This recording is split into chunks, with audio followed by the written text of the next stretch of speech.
Got me a pour. Home, took a break, took a walk. Yeah, I came home and went to work. Yeah. Well, it's still a mystery whether Shawn's going to show up or not. So why wait? Okay. What do you want to do? Drink. All right. It's a good start.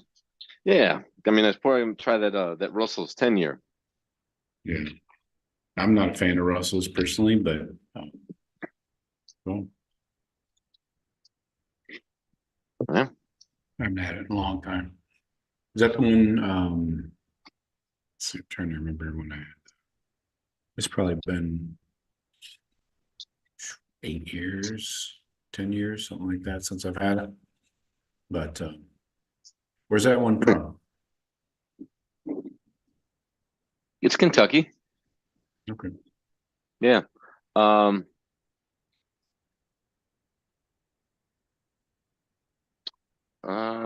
Yeah.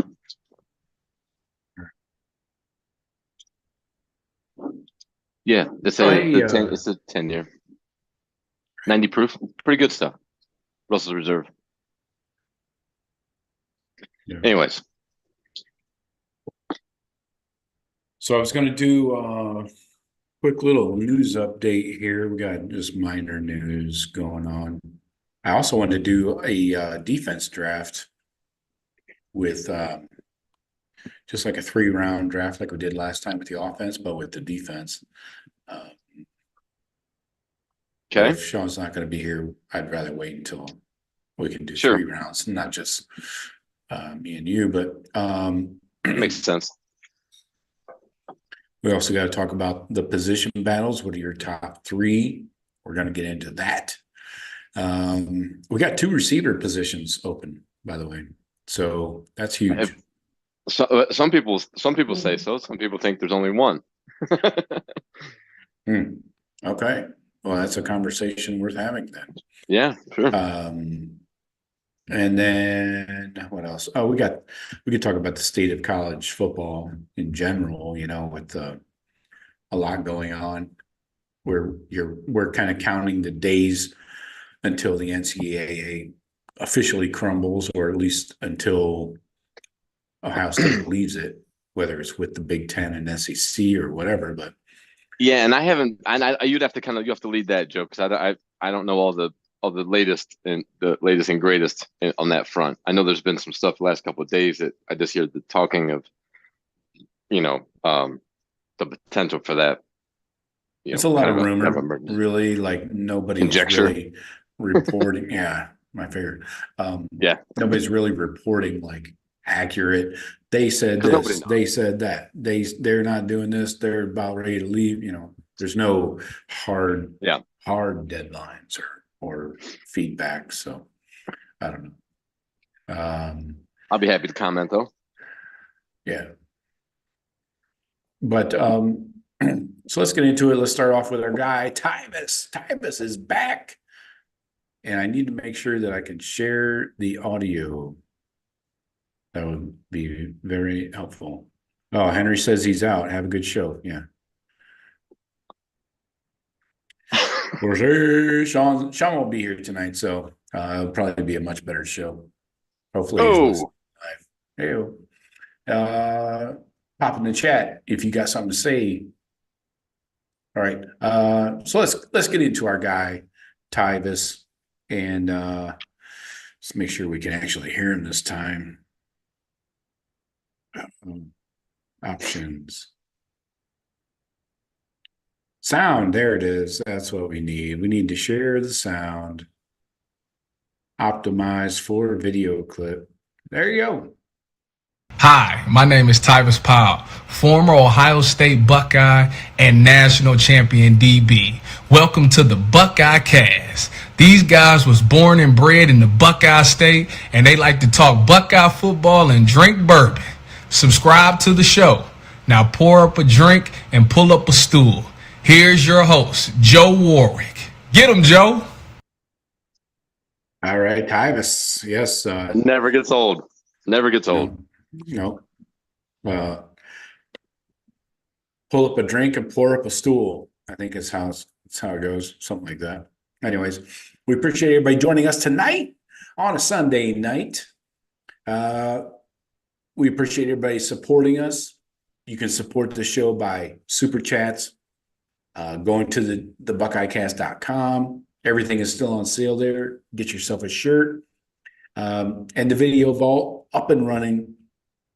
We have over 200 videos of your Buckeye legends, recruiting highlights, condensed games, all the things you would need as a Buckeye fan. And the hits just keep on coming. Every other day, I'm putting more and more content up there. So you've got your old school guys. You got a 2-part Woody Hayes video. You got Jack Tatum. You got Rose Bowls from the 60s. And a ton of stuff up into present day. So please pop into buckeyecast.com, hit the video vault, and check it out. Let me know what you think. If you're looking for something specific, hit me with a message. Let me know. So Jeff, it's just me and Jeff tonight. Shawn is MIA. And so, Jeff, we're going to talk about really the position battles for this spring, with spring ball starting this week. We got an interview with Ryan Day tomorrow on Monday. And I think we're probably going to get some player interviews to kick off spring. Maybe Chip Kelly, we'll see. Hopefully he's back from his vacation in Hawaii. That would be helpful. So that's what most people do when they get a new job. They take a vacation to Hawaii, right? That's what I would do. Yeah, not a bad plan. Yeah. Looking forward to hearing from him, though. It's looking a good day from one. him. Day one starting plan. Day one, going to Hawaii. Day 15, return from Hawaii. Right.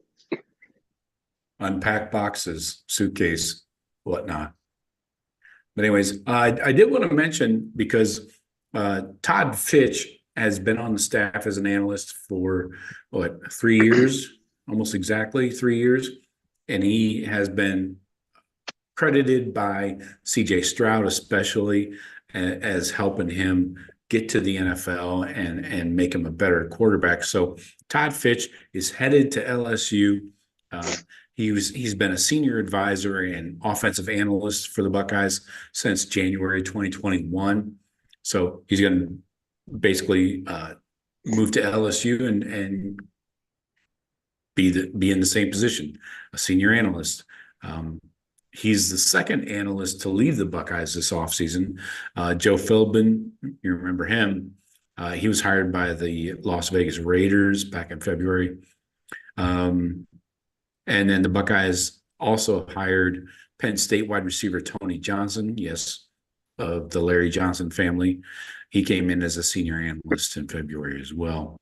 So a little behind the scenes, kind of moving and shuffling, not sure it does a lot. I think losing Todd Fitch is a big deal, in my opinion, but you have Chip Kelly coming in. So I don't know. What do you think, Jeff? Well, it's really hard to quantify what. We heard what CJ Stroud and other quarterbacks have said about Fitch, but it's hard to. We never really heard from him. I never got a full understanding of how integral he was to the quarterback room. So it seems to be, if he was here 3 years. We produced some good production in the quarterback room. So you would think it might be a loss, but I think we're gaining. I think what we're gaining with Chip Kelly probably will should surpass that at least. So it's hard to say what exactly how crucial he was to the development of these quarterbacks without ever really getting a breakdown from Coach Day as far as what all he was doing and what he was responsible for.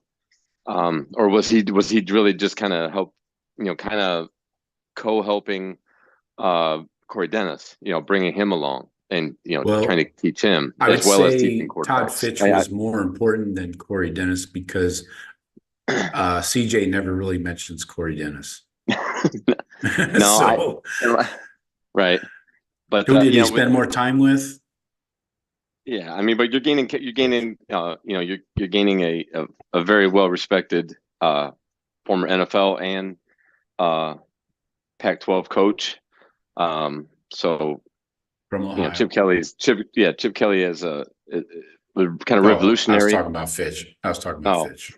I'm saying He's from Ohio. what you're gaining should exceed what we were losing with Fitch. Yeah. So I like that. I hope so anyways. Right. Yeah, seems like a loss for the quarterback room, but I think Chip Kelly can balance that out, and eventually this offseason they're going to get another fucking senior analyst. Typically somebody that Ryan Day has worked with quarterbacks. So this is nothing major, just like losing Corey Dennis was nothing major. But I would be more concerned if it was a position coach. That's where you get concerned, but I don't know anything about Tony Johnson, but we'll see. I can't tell you anything about him. I don't really care to. What else? Before we get into the position battles, you want to talk about the state of college sports, where it seems like the transfer policy is like anything goes at this point. And now nobody is policing the NIL inducements, which is fine. I don't care. As long as it's an even playing field for everybody across the country, good, right? Yes, that was my point last week. With the states Tennessee and Virginia and that injunction thing. I don't care what the rules are. I just want everybody to be able to play by the same rules, without fear of or chance of penalty after the fact. So it seems like they're just the NCAA is like, we're not investigating anybody for anything, So it's pretty much whatever it takes at this point. With schools and athletic departments in general, in these collectives, it seems that they don't need to worry about being hamstrung by any regulations. So if they're all allowed to just be wide open, then let them all be wide open. Let's see what it brings. I don't anticipate much changing. There may be a few schools that ascend with this, but I the blue bloods are going to stay the blue bloods. I don't anticipate any blue blood school that's going to fall off because of these new regulations. So just as long as everybody's playing on the same rules, that's all. I was just, if you're allowed to do anything you want, Wild Wild West type shit, it's cool. Just let everybody do it. Not different conferences and different states have different regulations for as far as what their schools can do. So we'll see. It's ever changing, right, Joe? I mean, it's ever evolving, I guess. Yeah. And we'll keep this stuff will kind of just trickle out probably throughout the off season and end of the year, even year after year, until somebody has the, I don't know, until some kind of sanctioning body has the cojones or whatever to step up and kind of take huge fan of those. To take control. I mean, and lay down some some guidelines. Yeah, everybody's just battling. Everybody's just Yeah. So, and then on top of all that, you got we have 3 court cases in this country that may make athletes employees. We have an Ivy League school unionizing. We've got an like just a college football playoff format that is getting stupider by the day in how they're divvying up these games. And you're talking about NCAA breaking up, Big Ten and SEC, the two lead dogs in the NCAA, leaving it. And then you got a school suing its own conference to leave. Yeah, that's and rumors of that school joining the Big Ten, which in 5 years there could be only the Big Ten, SEC. Kind of what you're talking about. If the Big Ten and SEC decide we got the power, we're just going to leave the NCAA. We're just not going to deal with them. Well, then what the ACC schools, the Big 12 schools, they're going to be like, they're going to jump with us because what the hell? They don't want to get left out of, not being considered for the college football playoff championship. So if the Big Ten and SEC try to do something like that, and just say we're gonna have a different sanctioning body, there's going to be a CFP governing body that's going to regulate them. Well, then they're going to just end up pulling and dissolving at the same time the other two major conferences. And they can stay in the NCAA. That's fine. They just might not have as much action with the big dogs. They might not be on TV as much. And exactly, and those schools, in a lot of those schools, there are Notre Dame included. Notre Dame included, by the way. There are other football programs. They're not going to want to be left behind. Florida State, Clemson, whoever else. The only two. That's it, the only two that come to mind right now. Yeah. But even Oklahoma State and these other schools, they're not going to just want to be. They're not going to just allow themselves to be left behind. They're going if they're going to need to bounce and join, they make it a 2-conference deal. 32 team conferences.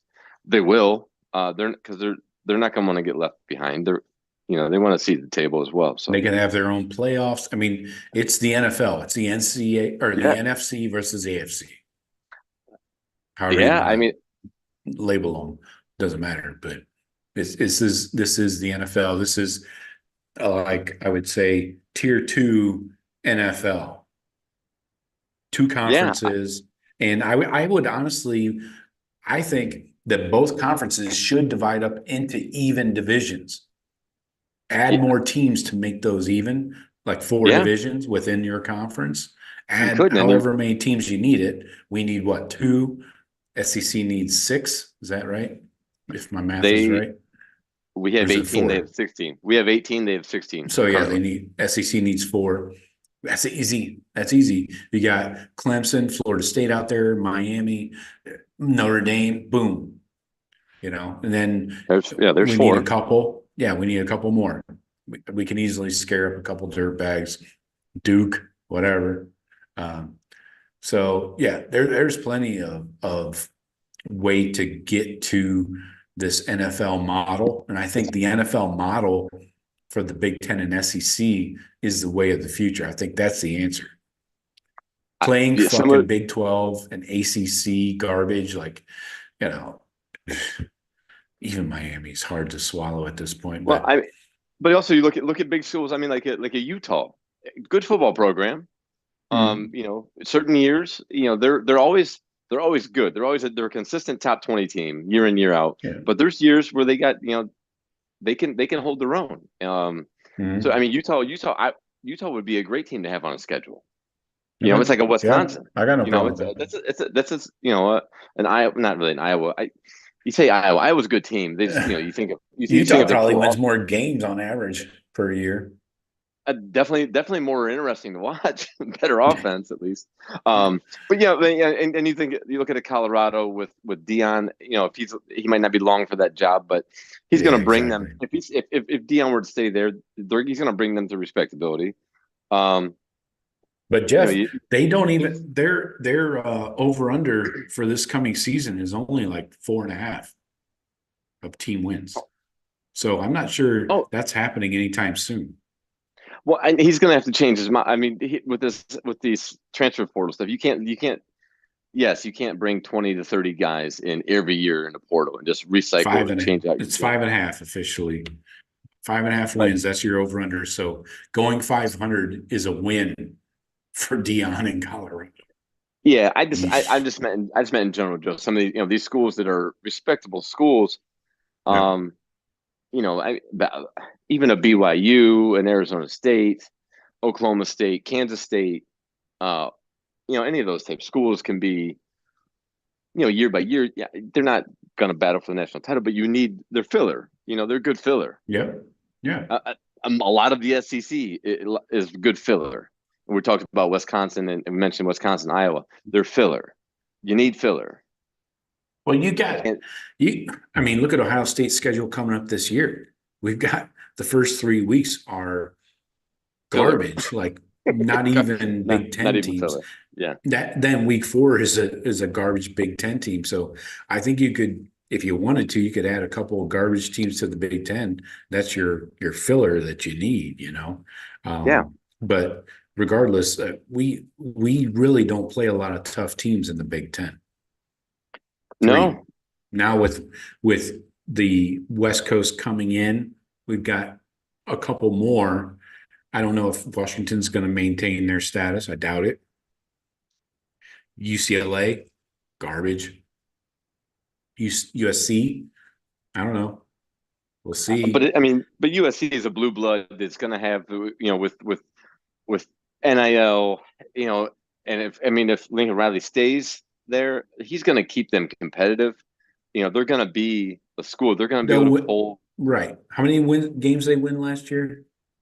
With the number one quarterback on their team? I want to say they were 8-4. Yeah, I think that's right. That sound right? So peak USC in the last how many years is 8 wins? Right. But they're a brand that's that will draw eyeballs, of course. And we're talking about TV ratings, and why would the Big Ten? Why did we go out and grab USC and UCLA for USC? For those, right. They were a package deal, right? So right. But USC was the jewel that we wanted because of the eyes that they will bring to TV sets, and and being and that coast to coast market. Being from Rutgers to, from New Jersey to California, Southern California, so we are the bridge. We are So we are the world. We are the children. There's a documentary out about that show. We should watch. You should mention that sometime. Really, about making that song. Really? There's documentary on how that was how they developed that song and how they made it. It was one of the award shows back, when they did it back in the mid 80s, 84 maybe. How they got all those recording artists together. They did it at like one of maybe not the Grammys, but one of those music award shows. That's where they had all the artists there. They brought them all in and did it. And there's quick. We got 5 minutes. Go. No, that's all I got. I haven't watched it yet. I've heard about it. That's it. All right. We are the world. Nice. So yeah, USC they did win 11 games in 2022. Sorry, no offense, but they're playing the likes of Stanford, Fresno State, Oregon State, Arizona State, all the states, Washington State, Arizona, Cal, Colorado, pre-Dion, obviously, at UCLA. So, and Tulane, they played Tulane in the Cotton Bowl. And got rolled. That Cotton Bowl that year. God. Well, how bad was Cotton Bowl this year? Back there again. Well, that was pretty bad too. Similar, but different colors. But anyways, so my point is USC is going to get smoked going forward. I don't see how they win more than 8 games in the Big Ten unless Lincoln Riley makes some major changes to that team entirely.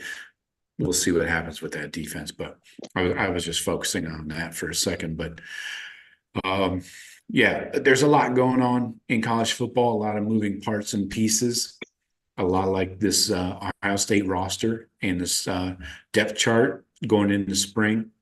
That's a segue, folks. Professional right here. And yes, you can pay me to do anything.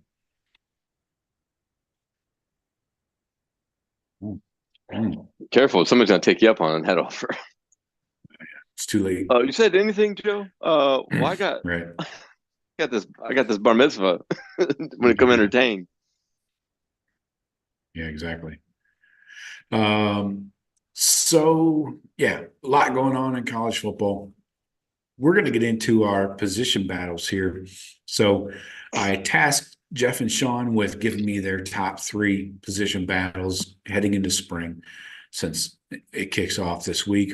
Shawn bailed because he was intimidated by the task, probably not ready, didn't do his work. But Jeff is here, standing in the paint, and let's start off with you, Jeff. I want your number 1 position battle you are watching this spring. Right tackle. All right. We have a right tackle, don't we? Do we? I mean, well, Josh Fryer finished the season as a right tackle. Our right tackle from last year is returning, but there's no way that you can't.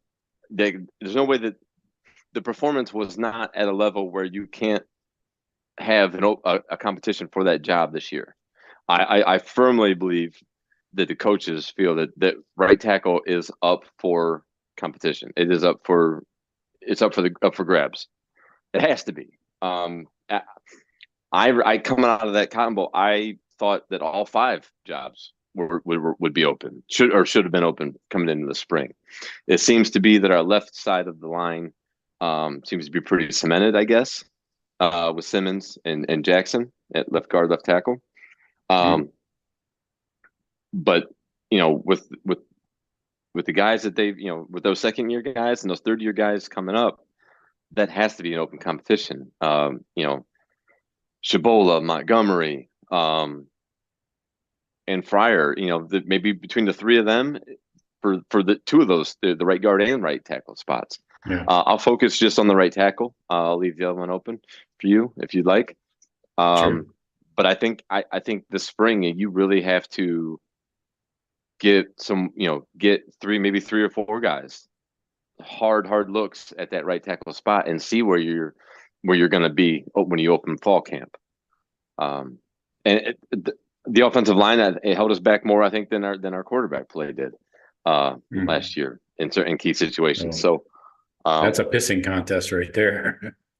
Well, I right tackle, because I definitely don't think it's I would be very unsettled if that position is already settled. You know what I mean? Okay. So I mentioned a few names. Luke Montgomery, I think, top 100 recruit, second year. I think I'm hoping that he's made a leap in his development, and he can challenge for one of those spots, because I think his athleticism and just overall ability. I really want him. I really would like to see him earn one of those spots on the right side. Now, as far as measurables and arm length and stuff like that, who they think was a better guard versus a tackle, that's for the coaches that to seeing those guys day to day to figure out. But I definitely think right tackle is the most important to me, because of some of the other position battles we might bring up, where there's a lot of talent and we just don't know which talent's going to emerge.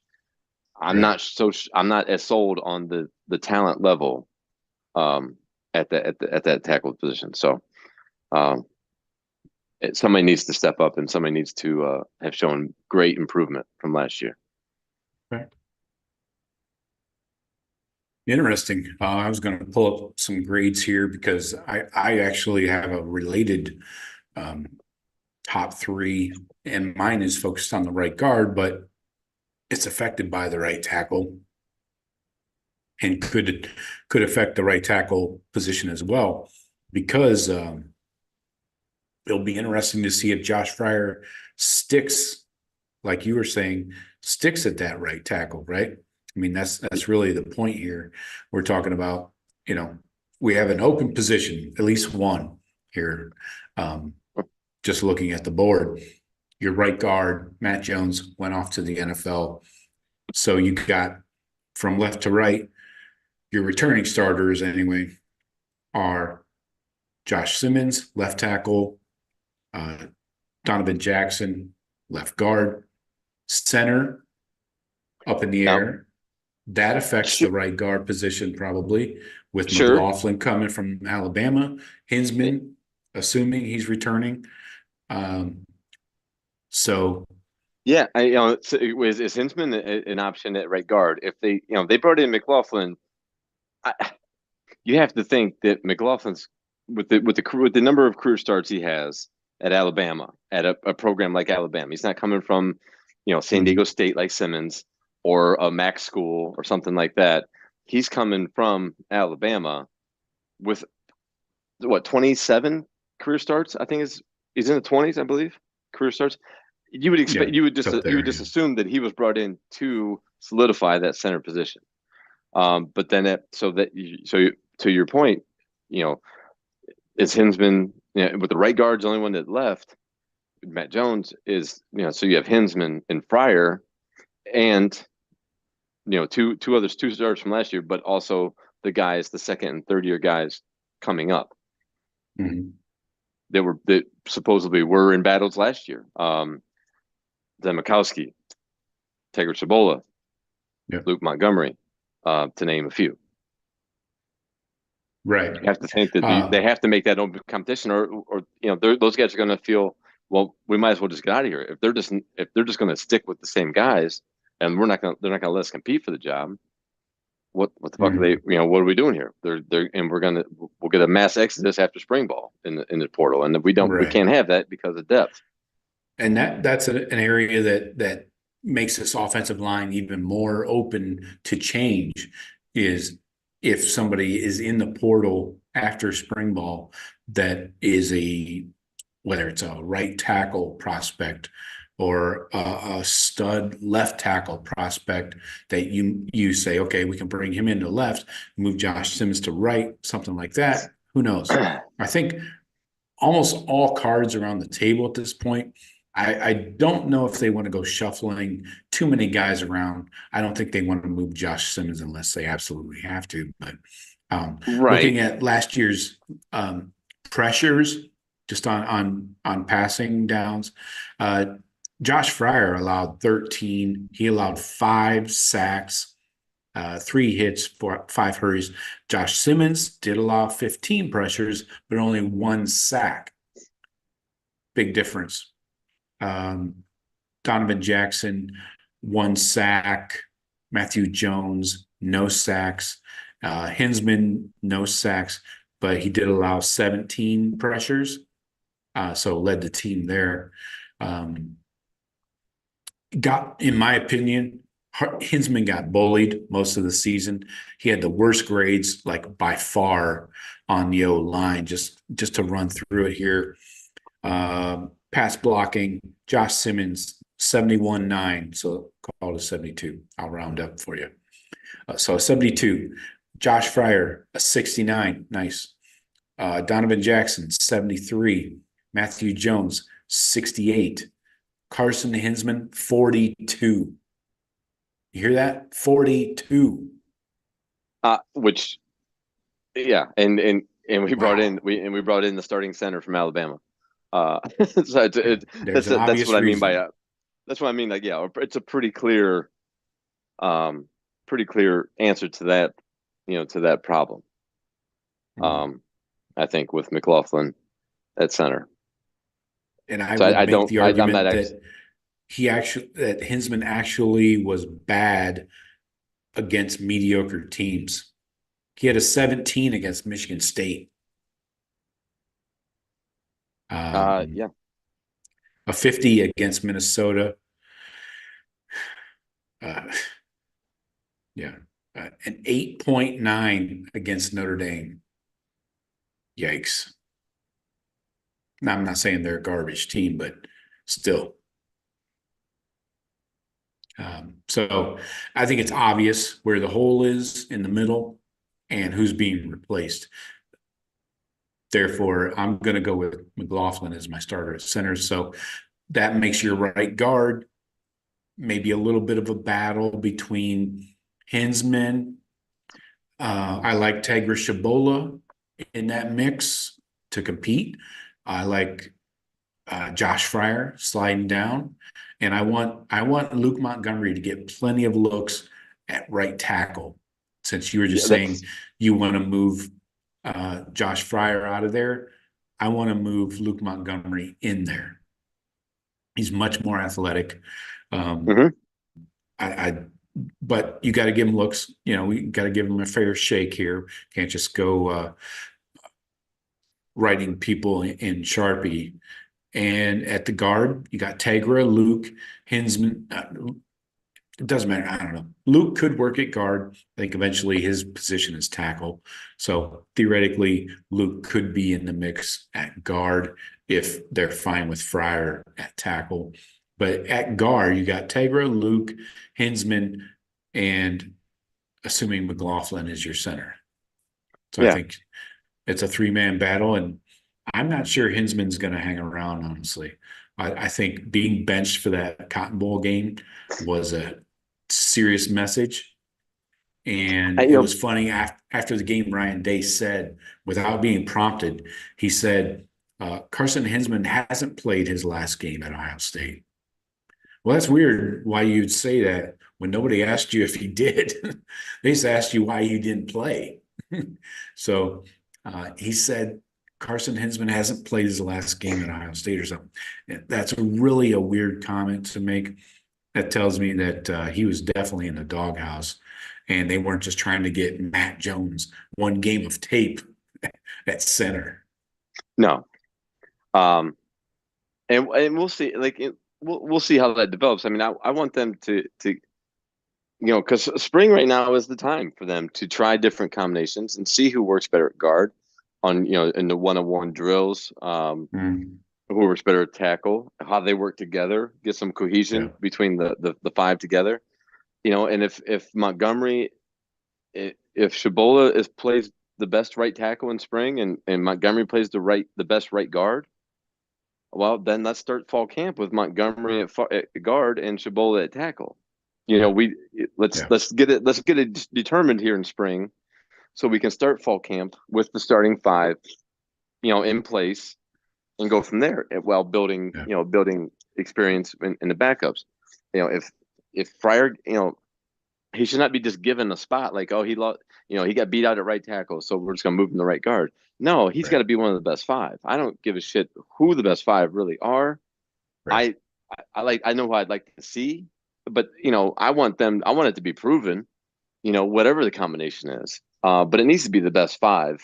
Whoever they are. The best right tackle plays right tackle. The best right guard plays right guard. I'm going to be really disappointed if Tegra does not find his way into that guard position. I was, because we're both thinking, Joe, that Montgomery would be in our eyes a better fit at tackle, and Shabola a better fit at guard. But maybe the spring shows different. And then as the season goes on, obviously, if we just see that they both look lost and they're not playing the position that we thought they would, well, then we got to wonder why weren't they switched? Yeah. But Hinsman's only a second year. Hinsman's going into his third year, right? He's a true junior, right? He started last year as a true sophomore, I believe. Hinsman. So, and Fryer's a sixth year. Fryer's a sixth-year guy.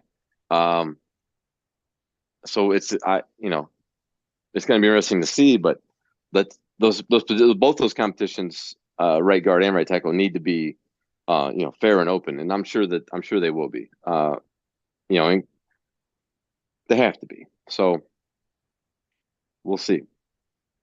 This will be Fryer's fifth year. He does have a COVID year because he came in 2020, so he could hang around for one more year. Who else? Shabola came in 22, Hinsman in 22. Both of them redshirted, so they've got plenty of time to work with.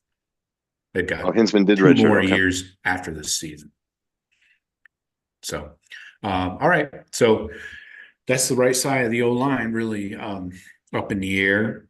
Jeff, I'll let you go next with your second most important position battle you're watching this fall or spring, sorry. Will linebacker. All right.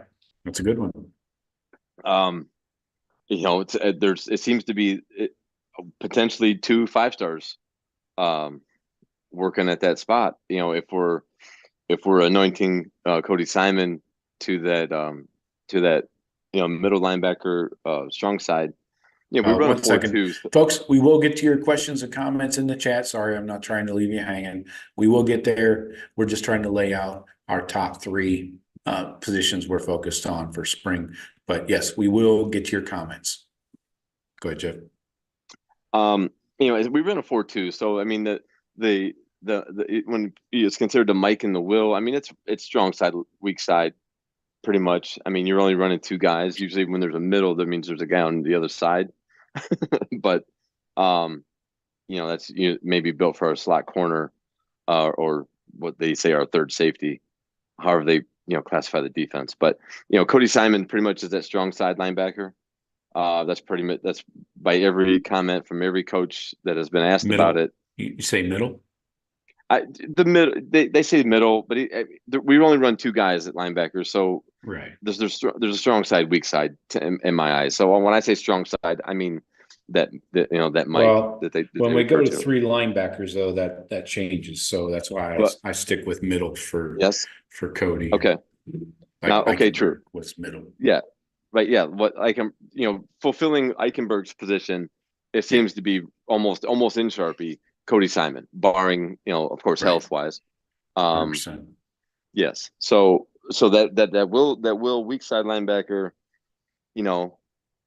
it's definitely CJ Hicks. What? But also, CJ Hicks and is Sonny Styles going to move? Are we going to go with Sonny Styles to move into linebacker? I'm sure he's going to get looks at it. We'll see how he develops at that position. But it looks like in our base defense that there's only going to be one of those 2 on the field. Yeah. Which sucks. If Sonny wants to play, which I assume he does, he has to move to linebacker. We don't have a safety position for him. It doesn't exist. Kind of true. Well, you need to. I think our defense. I think we need to have a spot for Sonny Styles on our defense. I think he's proven that. Now, CJ Hicks has not proven it. Now, has he? Some would say he hasn't been given a chance to prove it. Others would say he hasn't taken advantage of proving it. I thought CJ Hicks could have pushed. I thought he'd have been in good shape to push, Steele last year at times for that position. But there's a lot of talk of CJ Hicks not knowing the defense enough, or just not knowing. Steele said that in no uncertain terms. He said that this week at the combine. Yeah, and I'm sure there wasn't time or there wasn't. It wasn't just the local media guys that could really get him to elaborate and kind of dig into that answer. So I don't know if he might have actually gotten off the podium and like, damn, that probably came out wrong. He may not have. It may not have meant it the exact way that it sounded. Yeah, I know his words were, once he learns the defense, he'll be great. Mm-hmm. Well, if that is the case, let's get him to learn the defense, man. If you think he's going to be great. That's on the coaches, man. That's on Laurinaitis and Jim Knowles to teach the way a player can learn. It might be different for CJ for whatever reason. Doesn't matter. It's on the coaches to teach. Yeah. And not every, I hate to say it, and I'm not forecasting this by any means, but sometimes not all 5-star recruits blossom into 5-star players. You know what I mean? I mean, they don't. Of course, I mean, it happens all the time. for whatever reason, some might be, they might be head cases. They might get in trouble. They might have, might not give a shit about grades, and blowing off school, or they, get in trouble. Like I said, or some just don't. Just immaturity, generally speaking. Immaturity in general, right? So I mean, and I'm not calling any of this stuff out on CJ Hicks. There's never been any type of any negative talk about anything to do with this kid. So in my eyes, CJ Hicks, he was one of the best linebackers in the country coming out of high school. Now, if it's just a matter of him just learning the defense, now that is on the coaches. That is Larry Nice's number one job, is to get him to learn it. Figure out a way that he can learn it. If it's, say some kids learn in school, some kids learn certain ways. You have the teacher has to figure out the way in which they can get through to that kid. Right. So, but we're looking at, if Cody Simon is in one spot, I'd hate to be in a spot where we only have one of the two on the field, Hicks and Styles. Right. But at the same time, we in our defensive backfield, though, I don't want any of those guys off the field. I hear a lot of this fandom, a lot of fans come into my comments in these videos, and they will not live in a world where CJ Hicks doesn't play. And it's like, well, okay, so here are your two options. These are not always the same. Your two options are: you watch your favorite player play, if that's CJ Hicks or whoever, or do you want to win games? Those are not always equal. All right. I tried to explain this multiple times. I got a show coming out this week. I think I just did one. Was it yesterday or the day before, about CJ Hicks? James Laurinaitis talking about CJ Hicks. And I use the same analogy. Do you want to watch your favorite player play on Saturdays, or do you want to win fucking games?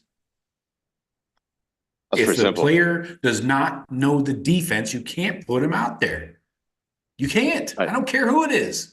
5-star, 10-star, doesn't matter. Same for offense. If Jeremiah Smith doesn't know the fucking offense, you can't put him out there. I don't give a shit how freaky he is. 5-star plus or whatever. I mean, come on, guys. You want to win games? Is that ultimately the goal? Or do you want to watch your favorite player play football on Saturdays? I'm sorry to be kind of harsh at times with that, but I get like so many comments of people saying, CJ has to be on the field. Why? No, I know he doesn't have to be on the field if he's not. If he doesn't know what to do on an assignment, and we get gashed for big plays at whatever, run, pass, whatever, that's not doing anybody any good. And that means if he has to be on the field, that means you're gonna have Sonny Styles on the sideline watching CJ Hicks miss a read, and we get hit for a 50-yard touchdown. What the hell? CJ did not look good in that Cotton Bowl. I'll tell you that. No, nobody did. I mean, honestly, I don't feel anybody did. But to your point, though, but then you're going to have all the Sonny fans, which are probably the same CJ fans, saying Sonny has to be on the field. Okay, well, pick your poison. I mean, I get frustrated with wanting to win games, and then the people that just think certain guys have to be on the field because why? Well, but I mean, you look at start from our back seven, and then you say, well, should Caleb Downs ever come off the field? No, never. No. Should Denzel Burke ever come off the field? And then you go down. Should Lathan Rantham? Should Jordan Hancock? Should Davison Nabignosin? If you're saying no, you're getting down to the final. You're getting down to the only a few left. We have a plethora of talented kids on our defense, and I think we can. I think we can utilize all of them. But let me get in the chat right here. Hold on, Stephen Cherry, you stop it. Are you playing favorites? Why does CJ Hicks have to be on the field, Stephen? Why? Why? Knowles said he needs to get on the field, but he never fucking did, dude. Watch the games. Come on, Steven. You're better than that. Why does CJ Hicks have to be on the field? Don't tell me stop it. I'll tell you stop it. Go ahead, Jeff. Terrible comment. You know, I can understand that. I can understand the premise of people saying CJ Hicks has got to go on the field. No, he's got to prove that he belongs on the field. I want to see what CJ Hicks can do, but if he doesn't know when to do it, we're not gonna get to see it. So we got to trust our coaches, our coaching staff to know why he didn't see the field as much as as he did over Steel Chambers last year. Obviously, Steel Chambers knew what to do more often than not, and was able to make as many plays, if not more, than they thought CJ Hicks could make. So if Coach knows he's not just playing favorites or playing Steel because he's an older kid, or he's just going to play someone else because he likes that kid more. He's going to play the guy that's the best.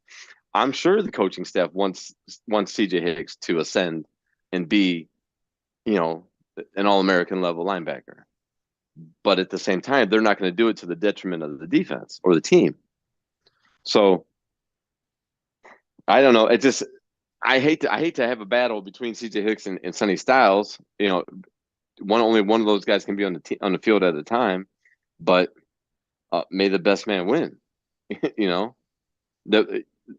only one of them can make it on the field together, versus over each other, then I think our defense is going to be better off for it.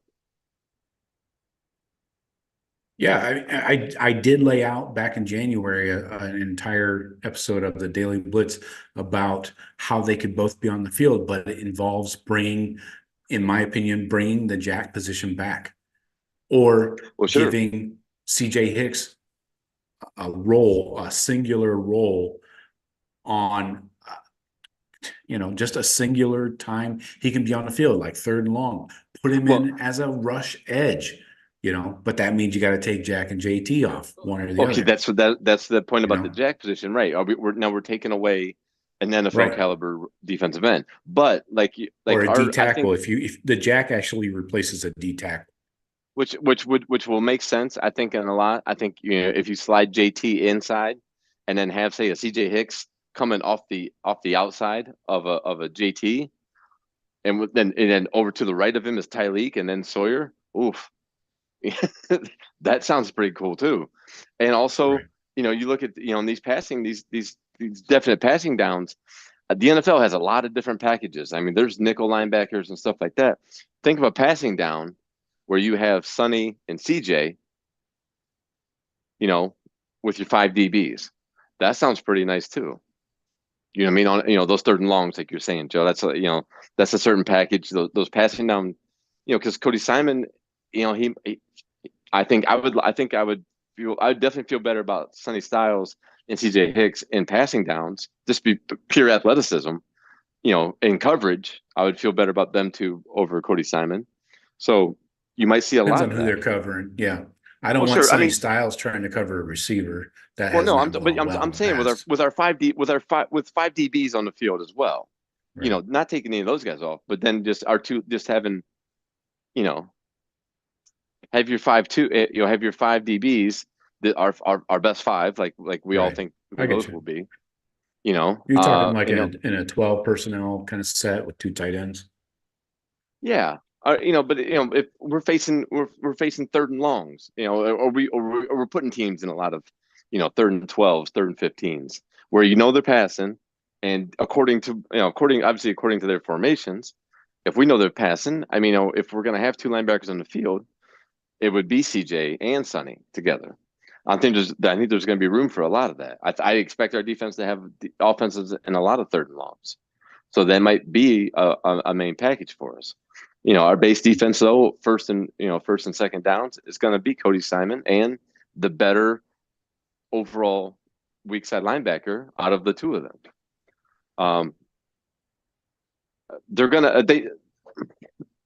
barring CJ, figuring CJ Hicks is up to speed with the defense, and doesn't have the mental obstacles, of knowing assignments and reading keys and that kind of stuff.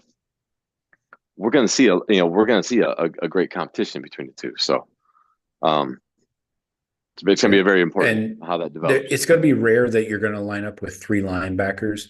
I mean, against the cheaters, you're definitely going to need a lot of 4-3 looks. So that's where you can utilize both Sonny and CJ at linebacker, but that's rare.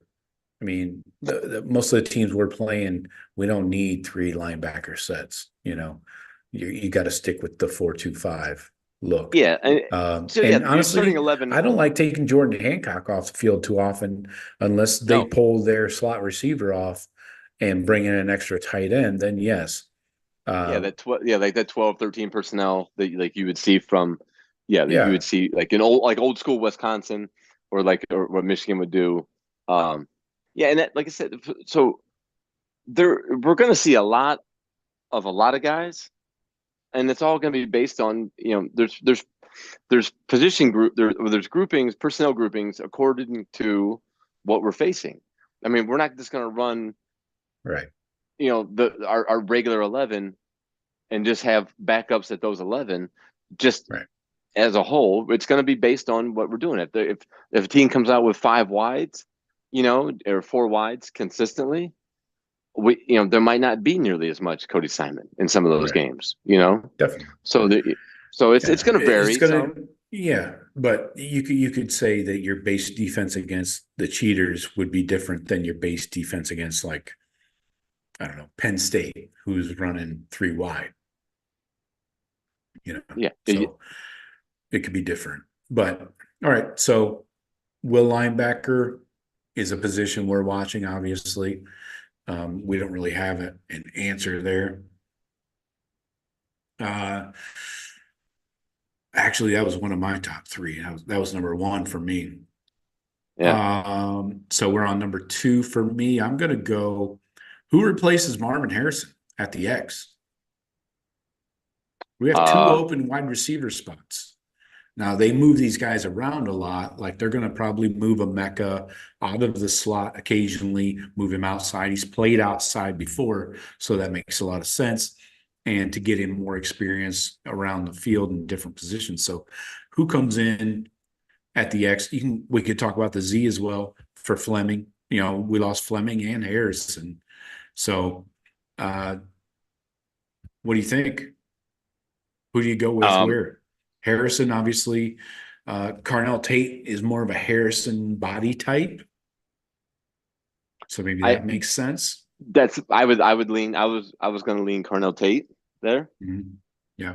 And I know as we kind of open this up a little bit, it's depending on how much Emeka moves around, those 3 receivers, depending on where Emeka's at, those 3 receivers will change according to where I think Emeka's going to be, like that key chess piece, and the 2 that are around him will vary according to where Emeka is positioned.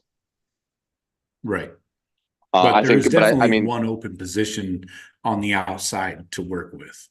We can nail that down. Yeah. I definitely think Carnell Tate will solidify one of those outside spots. But there's going to be competition for sure. That's one of the. We're talking about our receiver room, which is one of the deepest, most talented position rooms in the nation. By far. So there's talent at. Our 5, 6, and 7 receivers would challenge for a lot of starting jobs on most Power 5 schools. So, who's going to replace Marvin Harrison? I right now I would say Carnell Tate. That's who I would imagine would be. But the Carnell Tate and Fleming's position versus Harrison's, responsibilities of each of them had. Fleming was a hell of a blocker. He was a great downfield blocker who who can fulfill his position, I think, is a little bit more up in the air. There's a little more question to it because Right. we don't know what receivers have that kind of physicality that Fleming could bring. Mhm. We have plenty that Yeah. will show playmaking ability, Right. but the physicality part is what we're not sure of yet. Mhm. We'll have to see that in spring. That'll get developed. Right. So with the two open wide receiver positions, you got over 1,200 snaps you've got to cover with whoever's on the bench, whoever's coming in. Brandon Ennis just had 32 snaps last year out of the slot. Mostly he got in on special teams, played in every game except one, the Notre Dame game. So you got Ballard. You don't know, is year 3 or is it year 3? I think it's year 4. Yeah, Ballard is year 4 this Bally came in with season. the Mecca and Harrison. Yeah. Yeah. So it's like, when is his time going to shine? When is he going to step up? I'm concerned about him. And obviously with the recruits being recruited over, I'm not sure if I find a spot for Ballard just because we haven't seen it on the field. Again, last year, only 54 snaps for him. Played special teams quite a bit. Was a gunner. That's fine, great. But this is your 4th year, and you still don't have anything we're talking about. Now, I would say brought no if they juice. do, Yeah, go. I'm saying he brought no juice to the punt return game either. Right. And we have so many dynamic athletes, DBs, corners, running backs. Somebody's got to bring some kind of a threat of, and it doesn't have to necessarily be a starter that's getting, 90% of the snaps in the game. It can be, we can have a guy on the bench, that's uber talented. But Ballard, he made a lot of fair catches, and I didn't worry about him dropping them. But damn, there was never any sign or any thought of him making a play or being dynamic. But I mean, these young kids, there's one name we're dancing around that we haven't mentioned yet, that might be passing all of these sophomores and juniors and seniors. And a lot of people think that it's not gonna. There's not really much debate whether he's going to be a starter or not, and it all determines where a Mecca's positioning is. We talked about this last week. Right. Yeah. You mentioned Brandon Ennis, but let's just put the name out there, Jeremiah Smith. He's a generational talent. Runs, can run like Harrison. Yeah. He's he's listed probably like 6'3", 215. Yeah. 6'3", 215 with Harrison type speed. I'm going to play devil's advocate and say Jeremiah Smith is generational in high school. He has not played in college football yet. I mean, it's college corners. Yeah, he's got to be. They're going to find out this spring. How is he just cooking Abe Nosen and Burke in practice all the time? That tells you everything you need to know. Or can Abe Nosen get up on the line of scrimmage and hand fight him at the line? Right. And does he have a hard time getting open? That's it's all going to get proven in the spring. That would be the best part. If I could drop down, and watch spring ball. I want to watch the one-on-ones with our DBs and our receivers. I think that would be phenomenal. Watching those red zone battles and stuff like that, jump balls.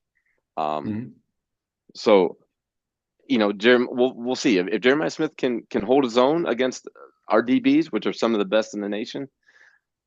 Then he's going to be in that rotation with Ennis. And so it also really the main, like the fulcrum of this wide receiver position is, where do they line up a Mecca? If he moves outside, that opens the door for Ennis at the slot, which is where he's been practicing playing. So that opens the door for him. Then that gives you only one outside slot to work with, or I'm sorry, outside position with Carnell Tate. Jeremiah Smith is not going to overtake Carnell Tate. You wouldn't think so, right? You wouldn't think so. Not in spring.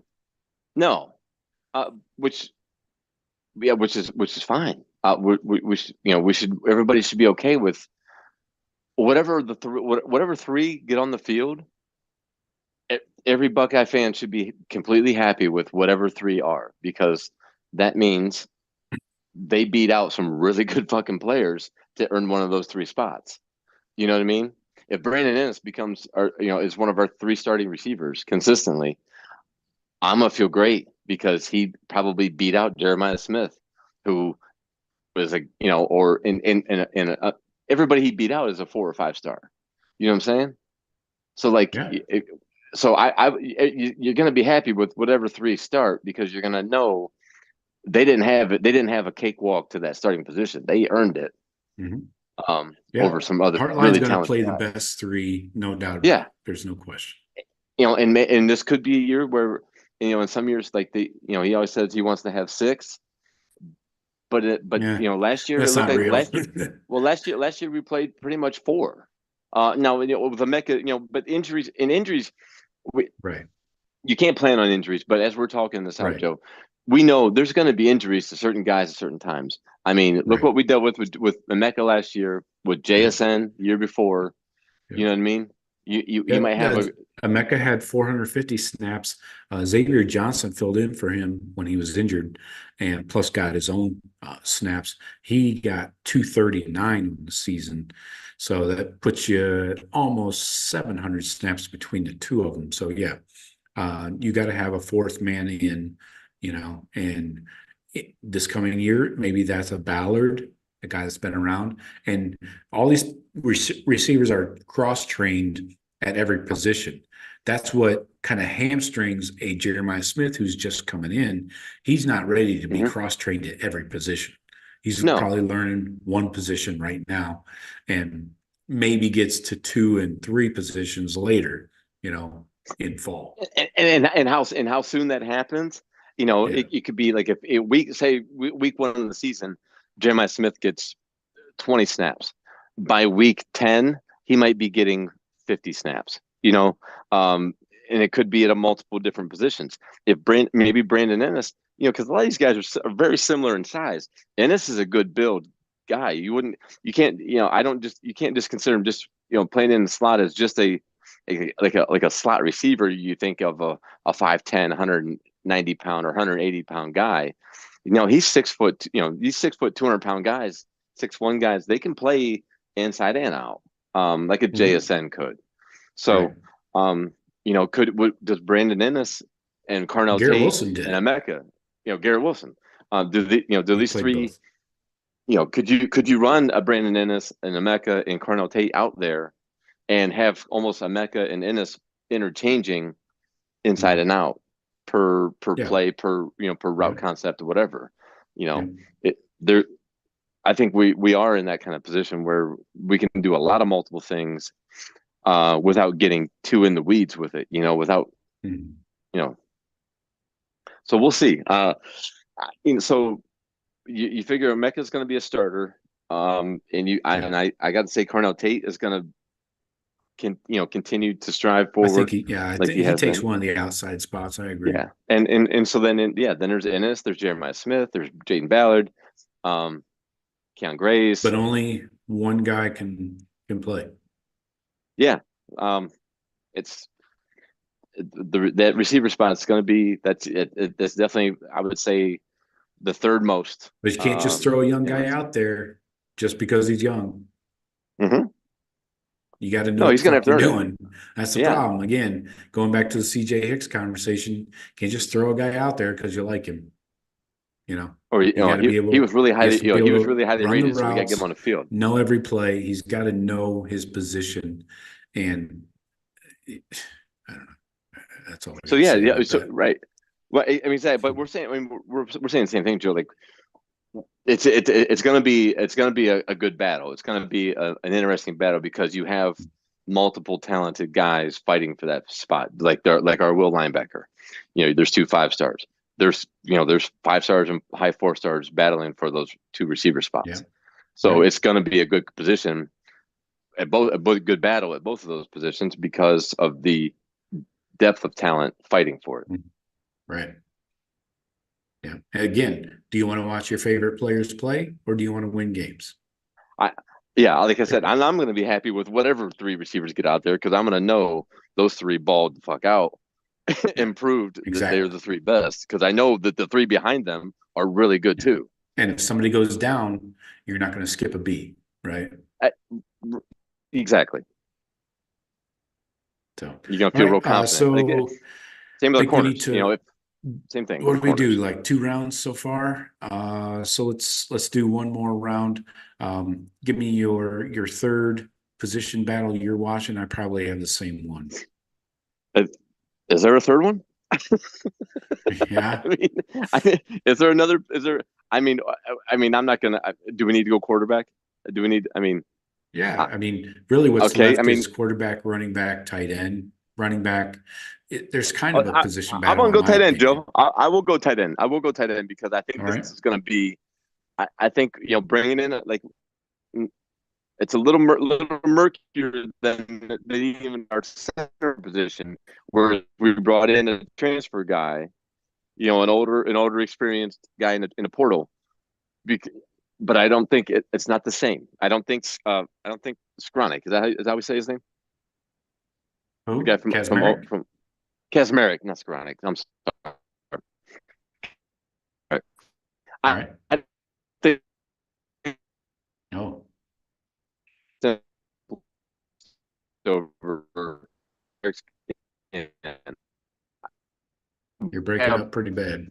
There's other guys that are gonna battle him really hard. I think. How development? These guys, the other guys in the program. G. Scott, 4th year guy. Who, there's other guys up for battle as opposed to our center position where we're bringing in a guy to replace a guy that wasn't at the level we need him. I think we have a lot of guys that could be similar.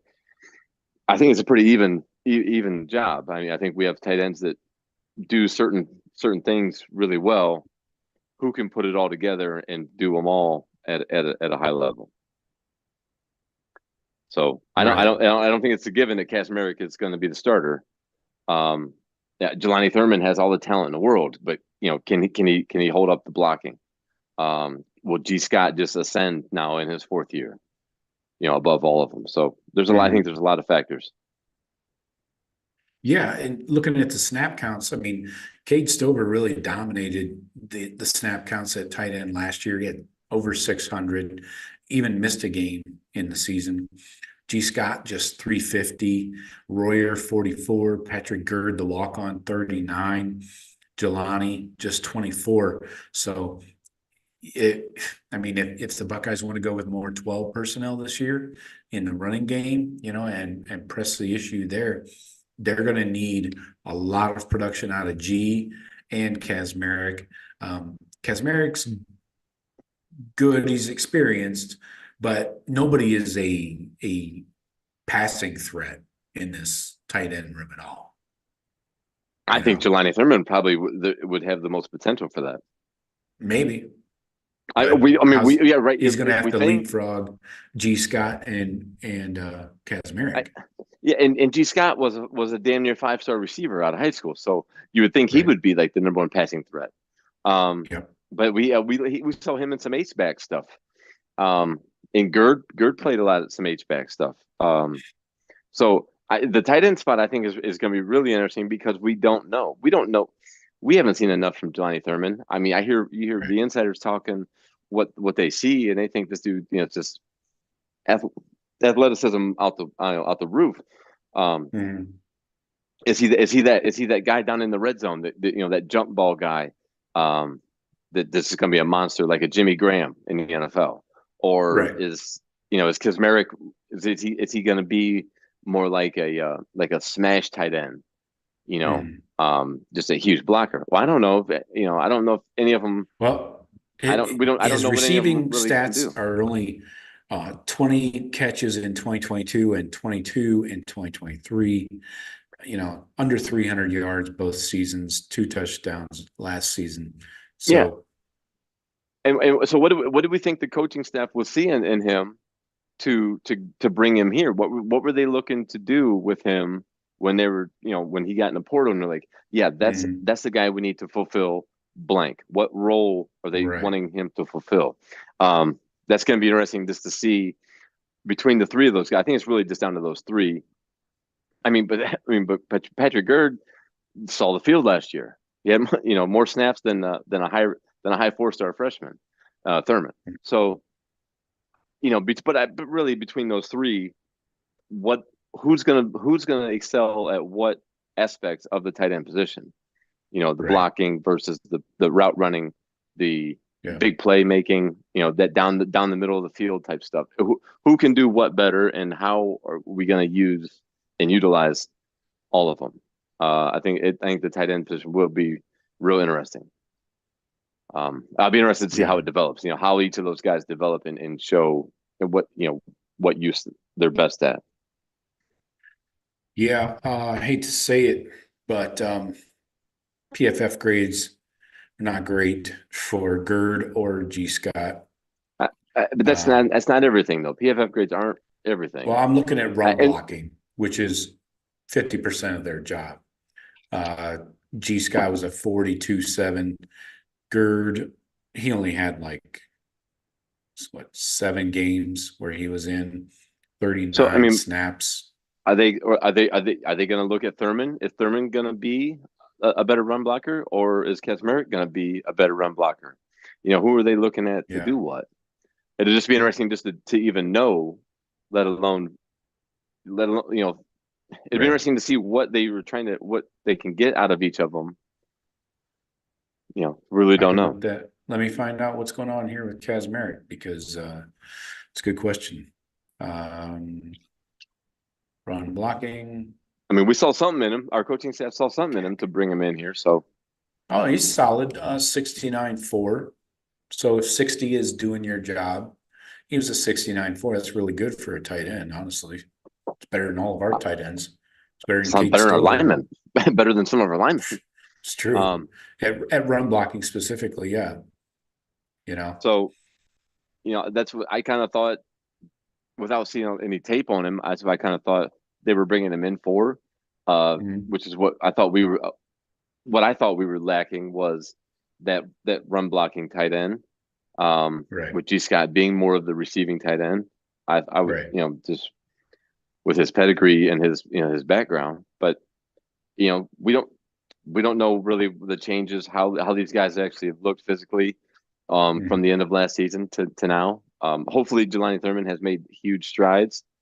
As far as getting his body right and getting his his type, getting settled in and getting comfortable. And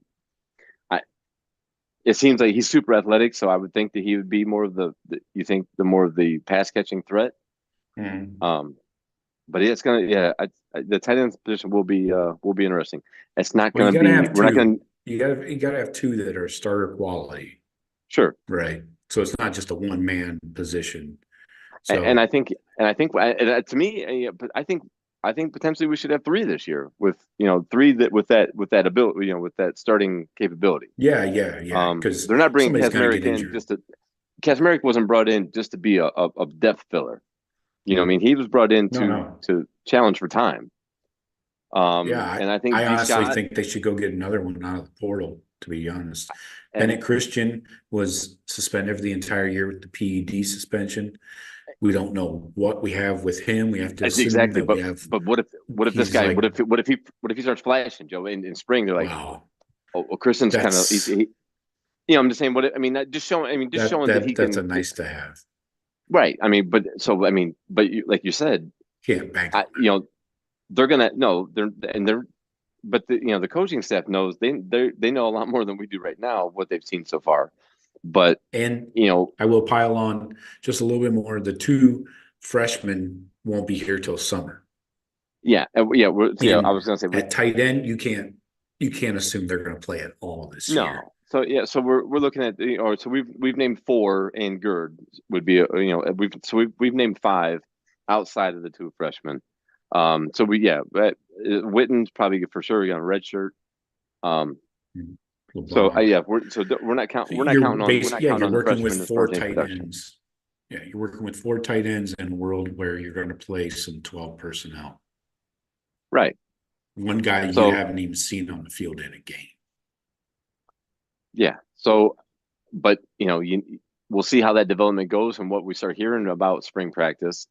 And that'll tell us if they're going to look for somebody, for something coming up in the spring, when the spring portal opens in May. Right. All right. Let me get to these chats, comments, and questions, and then we'll get on out of here. Odysseus was the first man in. He says, OH, I say IO to you. Odysseus says, great seeing the basketball team smoke the cheaters up north. I missed it, yes, sir. But I'll take your word for it. Any win over the cheaters is a good win. Odysseus says, interested in the right tackle battle. Can Montgomery win the job? Right there with you. Odysseus says, maybe Fitch is more pass suited with Kelly. We're transitioning to more run heavy offense. Maybe. I don't think it's going to be a huge swing in the number of run to pass ratio, but yeah, I feel good with Chip Kelly coming in place of Fitch. Steven says Fitch is a loss, but Kelly is a huge upgrade. Yep. Odysseus says NCAA is blocked because of Supreme Court ruling on players making money on their likeness. Yeah. Odysseus says, I'd love to see Clemson and Notre Dame left behind. I like that point of view. Yeah, I'm with you there. Jeff, any thoughts on these comments? We're pretty much in agreement with all of it. Notre Dame, for their whatever you want to classify Notre Dame's thoughts are, staying independent. I wouldn't be upset if they got left behind in the least bit. Yeah. But I think it's going to, especially if there's more of this separation or more of this, combining of two major conferences. Notre Dame's going to have to jump in. They're not just going to stick it all out because they're going to get excluded. So that'll just be a matter of time, and that they finally join in. Yeah. Billy says, I hope they never get rid of midweek Maction. That's right. Maction has carved out their own little slice of the TV network. So keep it coming. I'm with you. Billy says, with you about Notre Dame, Odysseus. Odysseus says, relegate the cheaters to the MAC. All right. Fine with that. It'd be nice to watch Bowling Green roll their fucking asses. Billy says, I like the MAC. Wouldn't want to do that to them. Odysseus says, cheaters better watch out for Toledo. That's right. Okay. Lou Black says, Boa Note. All right. Odysseus says, if USC has another year like last, does Riley bolt to the NFL? That I believe the NFL has always been in the cards for Lincoln Riley every offseason. I'm waiting for him to pull the trigger, right? Sure. If whatever his name is, Flingsbury, if he can get an NFL job, why can't fucking Lincoln Riley? He can. I think he can, but he's he's still new at that program. He had the number one quarterback in the country. Heisman Trophy winning. His Heisman Trophy winning lineage. He'll get offers. I'm sure he's been approached before or already in the last couple of years. You can't count on him leaving, but you can't expect it, but you can't be surprised if it does happen. But yeah, I don't know. I think USC, they would have to hit another home run, hire. I just don't see USC completely falling off the map, regardless if he stays or not. But it's USC, and the recruiting grounds, if they stayed just in California, they can still pull a good recruiting class year by year with just about anybody. Right. All right, let's pick it up a little bit here. Micah says, I can't wait to watch some Caleb Downs. Me neither. I can't wait to see him in the number 2 back there, patrolling the secondary. Odysseus says, will linebacker may be interesting to CJ Hicks push to start? That's the big question mark. We'll see. Billy says, if Air beats out Julian next year, RT is very important. Oh, he's talking about if Air Nolan, the left-handed quarterback, is a starter next year, then his backside, his blindside tackle is going to be very important. Sure. And let's wait till spring ball is done and figure out which quarterbacks are still going to be in the program. Yeah. I mean, let's not even. I don't even want to entertain anything about next year's starting quarterback until after spring ball this year, because the 5 we have now will not be the 5 at the end of the spring ball. I will. Right. I will bet the anything 5 on that, we have now will not be the 4 we have later. Right. So Odysseus says the center position is also intriguing. Yeah, somewhat. I think it's pretty much McLaughlin's to lose. If he's rolling them back there in practice in spring, then yeah, it's a big problem. Because I'm not a Carson Hinsman fan, in case you didn't notice. Billy says Will Howard's legs should help the O-line. Hey, funny you should say that, Billy. I got a show coming up this week about the running game coming back to the quarterback and helping the overall running game for the Buckeyes. But anyway, Odysseus says, Fryer worries me at guard if we do lots of pulling. That's a fair point. What do you think, Jeff? Yeah, it's all important. Yeah, doesn't matter where he's at. Pulling, not pulling.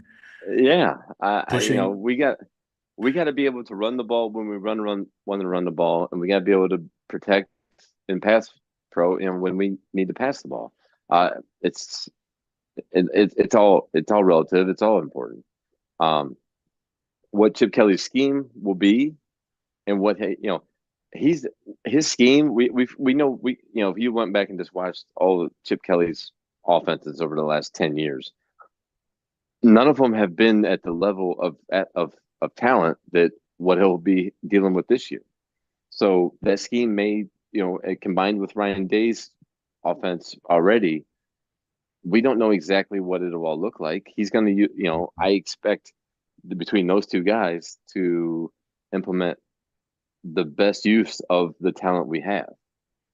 And have the best 5 linemen on the field, and have, they're going to have explosive running backs. They're going to have explosive receivers, and a grown man, experienced quarterback who can can make plays with his legs and his arms. So how that all shows, I can't wait to see it. But yeah. All right, let's keep it moving here as we wind down. Terry Thompson, my guy TT. Terry leaves some excellent comments on the videos. I appreciate Terry. Thank you, TT. Billy says we have 3 cupcakes to start the season. I would say 4 with Michigan State. So we should be able to substitute. I think we have 9. I think we have 9 total. We have a lot of cupcakes. It's a very carbo-rich schedule. Substitute O-line a lot and see who rises to the top. Yep, but that's what practice is for.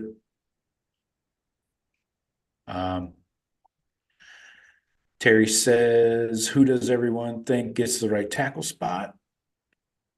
Okay. Sonny says, or I'm sorry, Terry says Sonny will be there, almost bet, right?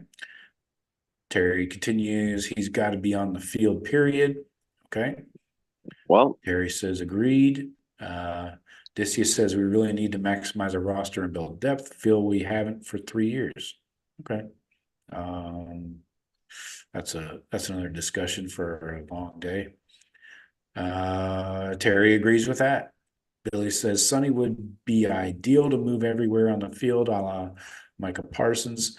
And the guy who played for Clemson a few years ago, Terry says Simmons, I believe, Isaiah Simmons. Isaiah Simmons. Yep. Yes. All right. Steven says Hicks needs to be on the field, Joe. No, Knowles literally said he needs to get CJ involved. Stop it. Terry says can't learn from James LMAO. Question mark. Odysseus says the D was good in the Cotton.